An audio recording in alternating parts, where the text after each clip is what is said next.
গাজীপুরে এক কিশোর অটোরিকশা চালককে গলা কেটে হত্যা করেছে দুর্বৃত্তরা। সোমবার দিবাগত রাতে গাছা থানার উজারপাড়া এলাকায় এ ঘটনা ঘটে। নিহতের অটোরিকশাটি ছিনতাই করা হয়েছে বলে ধারণা করছে পুলিশ। ১৬ বছরের কিশোর শুভ জীবিকার তাগিদে অটোরিকশা নিয়ে রাস্তায় নেমেছিলেন সোমবার সন্ধ্যায়, কিন্তু সেই ফেরাই ছিল তার শেষ ফেরা। রাতের কোনো এক সময় দুর্বৃত্তরা তাকে নির্মমভাবে গলা কেটে হত্যা করে ফেলে রেখে যায় উজারপাড়া মোহরের বাড়ি এলাকায়। আর যে এই বহরের বাড়ি এলাকাটা মানে এখানে সন্ধ্যা হলেই মানে অটোওয়ালারা আসতে চায় না। মানে এখান থেকে মানে আগে থেকে মানে ছিনতাই এরকম মানুষের কাছ থেকে টাকা পয়সা মোবাইল চুরি টুরি মানে আগে থেকে এরকম মানে হয়ে আসছে। আর আজকে তো যে ঘটনাটা ঘটছে মানে খুবই হৃদয় বিদারক, মানে খুবই মারাত্মক একটি অবস্থা। নিহত শুভ নেত্রকোনার মদন থানার গোবিন্দশ্রী এলাকার মোহাম্মদ আমির মিয়ার ছেলে। সে গাজীপুরের শরীফপুর এলাকায় ভাড়া বাসায় থেকে অটোরিকশা চালিয়ে পরিবারকে সাহায্য করত। ভোরে স্থানীয়রা রাস্তার পাশে তার রক্তাক্ত মরদেহ পড়ে থাকতে দেখে পুলিশে খবর দেয়। সকালবেলা ৬টার সময় আমার বন্ধু ফোন দিছে, পরে আইসা দেখলাম এখানে এই অবস্থা। দেখি যে এক অটো ড্রাইভারকে এই গলা জব করে ফেলায় রাখছে এই জায়গায়। খবর পেয়ে পুলিশ ঘটনাস্থলে পৌঁছে মরদেহ উদ্ধার করে ময়নাতদন্তের জন্য শহীদ তাজউদ্দিন আহমদ মেডিকেল কলেজ হাসপাতালে পাঠায়। পুলিশের প্রাথমিক ধারণা অটোরিকশাটি ছিনতাই করার উদ্দেশ্যেই এই হত্যাকাণ্ড ঘটানো হয়েছে। যে আমরা যে আজকে সকালবেলায় ত্রিপুরায় আমরা জানতে পারি যে এখানে একজন অজ্ঞাত ব্যক্তি লাশ পড়ে আছে গলা কাটা অবস্থায়। পরবর্তী আমাদের পুলিশ খবর পেয়ে দ্রুত ঘটনাস্থলে আসে। আসার পর দেখে যাওয়া পরবর্তীতে লোকজন জড়ো হয় এবং তার পরিবারের মাধ্যমে আমরা লাশটা আইডেন্টিফাই করতে পারি। তো সে মূলত অটো চালায়। তো সে রাত্রেবেলায় অটো নিয়ে বের হয়। পরবর্তীতে কে বা কারা তাকে গলা কেটে অটোটা ছিনতাই করে নিয়ে চলে যায়। এই ঘটনায় নিহতের পরিবারে বইছে শোকের মাতম। দোষীদের দ্রুত আইনের আওতায় এনে দৃষ্টান্তমূলক শাস্তির দাবি জানিয়েছেন স্বজন ও স্থানীয় বাসিন্দারা। হাফিজুর রহমান তুষার, ঢাকা টুডে। দেশের বাজারে অস্থিরতার পেছনে মধ্যস্থ ভোগী ও চাঁদাবাজদের সরাসরি প্রভাব রয়েছে বলে মন্তব্য করেছেন বিরোধী দলীয় নেতা ও জামায়াত আমির ডাক্তার শফিকুর রহমান। মঙ্গলবার ভোরে রাজধানীর মিরপুর শাহ আলী পাইকারি বাজার পরিদর্শনে গিয়ে তিনি বলেন, সিন্ডিকেটের কারণেই কৃত্রিমভাবে পণ্যের দাম বাড়ানো হচ্ছে। সাধারণ মানুষের নাভিশ্বাস ওঠা বাজার পরিস্থিতি সরাসরি দেখতে সাত সকালেই মাঠে নামলেন বিরোধী দলীয় নেতা ডাক্তার শফিকুর রহমান। মঙ্গলবার ভোর ৬টায় রাজধানীর অন্যতম বৃহৎ মিরপুর শাহ আলী পাইকারি বাজার পরিদর্শনে যান জামায়াত আমির। এ সময় বাজারের বিভিন্ন অংশ ঘুরে দেখার পাশাপাশি ব্যবসায়ী ও সাধারণ ক্রেতাদের অভিযোগ শোনেন তিনি। বাজার পরিদর্শন শেষে সাংবাদিকদের সামনে বাজারের বর্তমান পরিস্থিতির ব্যবচ্ছেদ করেন তিনি। জামায়াত আমিরের দাবি, কৃষক পণ্য কম দামে বিক্রি করলেও মধ্যস্থ ভোগী ও পথে পথে চলা চাঁদাবাজির কারণে সাধারণ ভোক্তাদের পকেট কাটছে একদল সিন্ডিকেট। পরিদর্শনকালে দলটির কেন্দ্রীয় ও স্থানীয় নেতারাও উপস্থিত ছিলেন। ডাক্তার শফিকুর রহমান বলেন, জনগণের স্বার্থ রক্ষায় সংসদের ভেতরে ও বাইরে বিরোধী দল সোচ্চার ভূমিকা পালন করবে।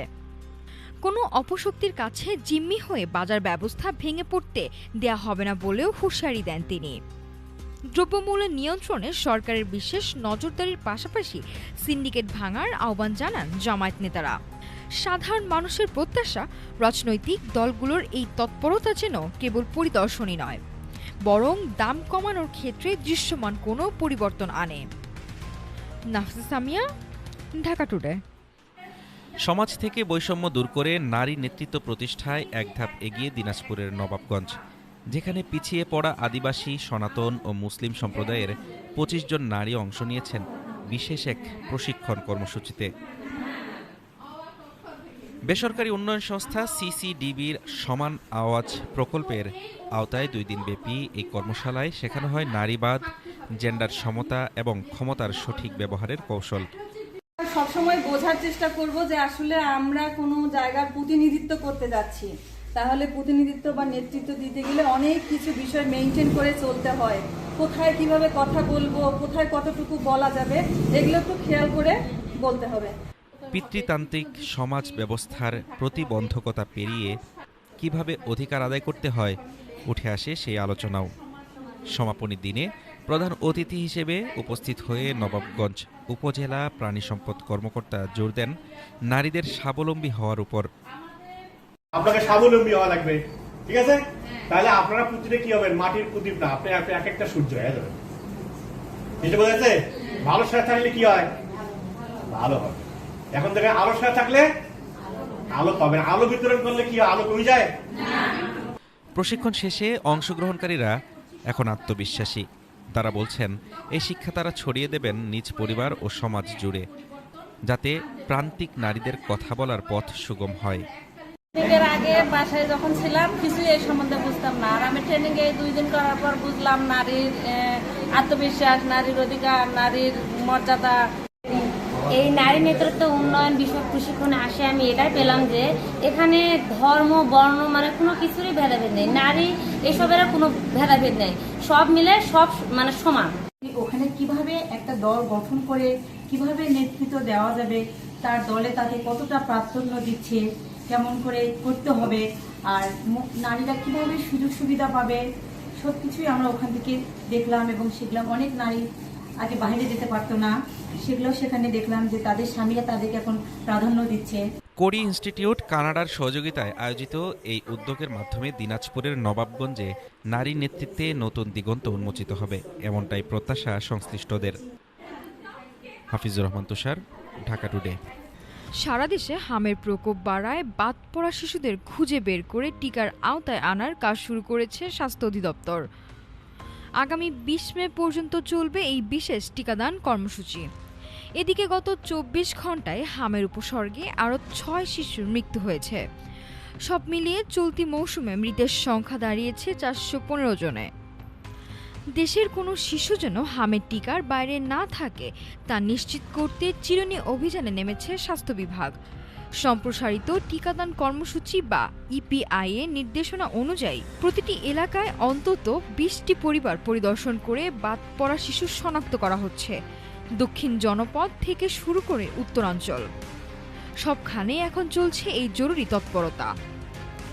সবচেয়ে বড় চ্যালেঞ্জ হয়ে দাঁড়িয়েছে বড় শহরগুলোর ভাসমান বা সুবিধাবঞ্চিত শিশুরা। ঢাকা উত্তর সিটি কর্পোরেশন এলাকায় এইসব শিশুর কাছে পৌঁছাতে নামানো হয়েছে বিশেষ মোবাইল অ্যাম্বুলেন্স। মেট্রো রেল স্টেশনের নিচে, সেতুর উপরে কিংবা জাতীয় উদ্যানের আশেপাশে থাকা শিশুদের খুঁজে বের করে অন স্পট টিকা দেওয়া হচ্ছে। স্বাস্থ্য অধিদপ্তরের তথ্য মতে শেষ 24 ঘন্টায় হামের উপসর্গে মারা গেছে আরও 6 শিশু। এর মধ্যে ঢাকায় 3 জন, চট্টগ্রামে 2 জন এবং ময়মনসিংহে 1 জনের মৃত্যু হয়েছে। এ সময় নতুন করে উপসর্গ দেখা দিয়েছে 1300-রও বেশি শিশুর শরীরে। বিশেষজ্ঞরা বলছেন দ্রুত টিকা নিশ্চিত না করা গেলে পরিস্থিতি আরও নাজুক হতে পারে। যাচাই পদ্ধতি বা RCM এর মাধ্যমে শনাক্ত করা শিশুদের দ্রুত নিকটস্থ কেন্দ্রে আনার তাগিদ দেওয়া হয়েছে। 20 মে পর্যন্ত এই বিশেষ অভিযান সফল হলে সংক্রমণের হার নিয়ন্ত্রণে আসবে বলে আশা করছে স্বাস্থ্য বিভাগ। তবে সচেতনতাই এই হাম প্রতিরোধের প্রধান হাতিয়ার। নাফিস সামিয়া, ঢাকা টুডে। মিরপুরের আকাশ তখনও মেঘলা, কিন্তু শেরেবাংলার 22 গজে বইছিল আগুনের হলকা। 268 রানের লক্ষ্যে ব্যাটিং করতে নামা পাকিস্তান শিবিরে ত্রাস হয়ে আবির্ভূত হলেন এক তরুণ তুর্কি। নাম তার নাহিদ রানা, যার গতির ঝড়ে খড়কুটোর মতো উড়ে গেল বাবর আজমদের ব্যাটিং লাইন আপ।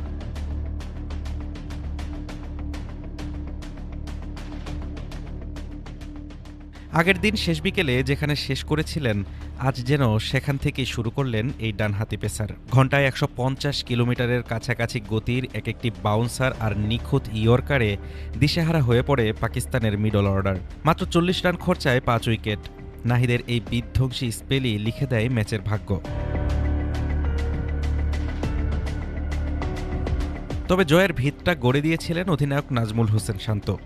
প্রথম ইনিংসে সেঞ্চুরি আর দ্বিতীয় ইনিংসে চাপের মুখে 87 রানের ইনিংস। শান্ত যেন সামনে থেকে নেতৃত্ব দিলেন পুরো দলকে। মুমিনুল হকের লড়াকু 50ও বড় পুঁজি এনে দিয়েছিল টাইগারদের। শেষ পর্যন্ত 163 রানেই থমকে যায় পাকিস্তান। 104 রানের ঐতিহাসিক জয়ে মেতে ওঠে গোটা মিরপুর। এ জয়ে 2 ম্যাচের টেস্ট সিরিজে 1-0 ব্যবধানে এগিয়ে গেল বাংলাদেশ। পাকিস্তানের বিপক্ষে এই জয়টি কেবল একটি জয় নয়, বরং টেস্ট ক্রিকেটে বাংলাদেশের নতুন শক্তির উত্থানের বার্তা। পেসারদের দাপটে ম্যাচ জয় এখন আর স্বপ্ন নয়, বরং বাস্তবতা। সিরিজের দ্বিতীয় শেষ লড়াই শুরু হবে আগামী 16 মে পূর্ণভূমি সিলেটে। Desk report, Dhaka today. 2018 সালের 12 মে মহাকাশে বাংলাদেশের লাল সবুজ পতাকা উড়িয়ে যাত্রা শুরু করেছিল দেশের প্রথম যোগাযোগ উপগ্রহ বঙ্গবন্ধু স্যাটেলাইট 1। বলা হয়েছিল এটি হবে প্রযুক্তির মাইলফলক আর আয়ের বড় উৎস। কিন্তু 8 বছর পর হিসাব বলছে ভিন্ন কথা। নকশাগত ত্রুটি, ভুল স্লট নির্বাচন আর অব্যবস্থাপনায় প্রকল্পটির বিনিয়োগ উঠে আসা নিয়ে তৈরি হয়েছে বড় সংশয়।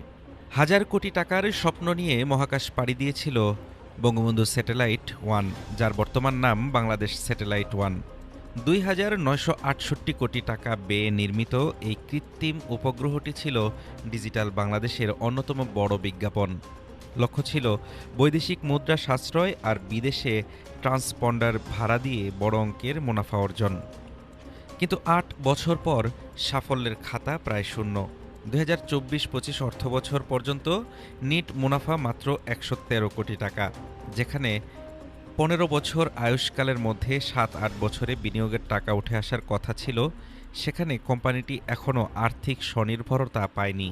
অন্তর্বর্তী সরকারের শ্বেতপত্রে উঠে এসেছে ভয়াবহ দুর্নীতির চিত্র। অভিযোগ আছে যথাযথ বাজার যাচাই ছাড়াই রাজনৈতিক বিবেচনায় প্রকল্পটি অনুমোদন দেওয়া হয়েছিল।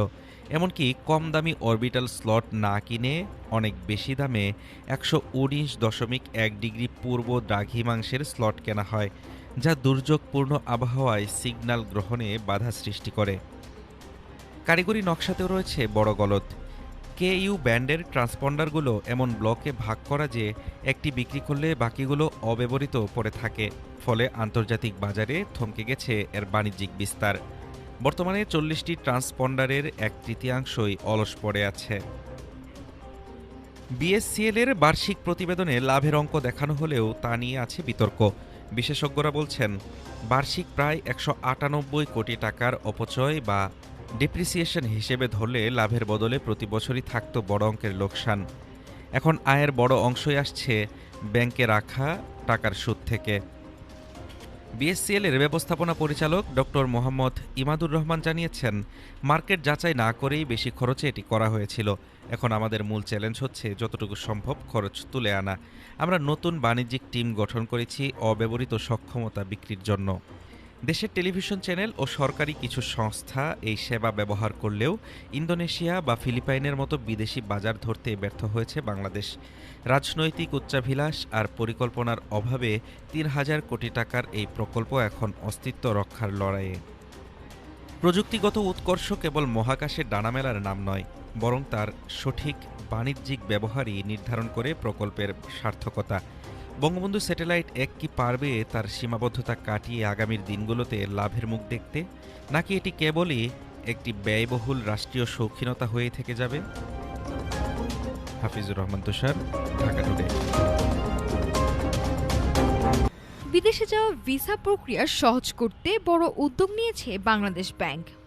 এখন থেকে বিদেশি দূতাবাসগুলোর চাহিদা অনুযায়ী ভিসা বন্ড কিংবা সিকিউরিটি ডিপোজিটের জন্য বৈদেশিক মুদ্রা ছাড় করা যাবে। কেন্দ্রীয় ব্যাংকে নতুন এই নির্দেশনায় আন্তর্জাতিক কার্ডের মাধ্যমে অর্থ পরিশোধের সুযোগ রাখা হয়েছে। বাংলাদেশি আবেদনকারীদের জন্য বিদেশি ভিসা পাওয়ার পথ আরও সহজ করছে কেন্দ্রীয় ব্যাংক।